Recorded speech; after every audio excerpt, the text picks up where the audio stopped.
Улуу Аллах Тааламдын улуу аты менен баштайбыз. Ошол улуу Аллах Тааламдын мээрими, ырайымы, кечирими жана берекеси, Аллах Тааламдын сүйүүсү, Аллах Тааламдын мухаббаты, Аллах Тааламдын ыраазылыгы баарыбыз менен бирге болсун.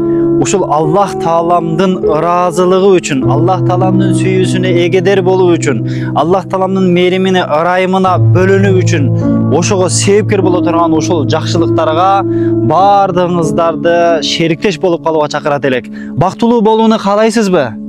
Башкалардын бактылуу болушуна себепчи кылыңыз, Аллах Таалам өзү сизди бактылуу кылат. Жашооңузда бир бүтпөй жаткан муктаждыгыңызды бүтүрүңүз келеби? Ушундай муктаж болуп аткан мусулман бир туугандарыбыздын муктаждыгына бир аз жардам кылып коюңуз. Аллах Таалам сиздин дүйнө жана ахиретте бардык муктаждыктарыңызды бүтүрүп берет. Барабандык усталары дагы мына кезектеги муктаж үй-бүлөгө салынып жаткан 50-чи үйүбүздүн фундаменти ушундай сонун кылып бүтүрүп берди. Бүгүн аракет кылып ушул усталардын уста акысыны беришибиз керек болуп жатат. Улуу Аллах Таалам баарыбызды ушундай жакшылыктардын ачкычы кылсын.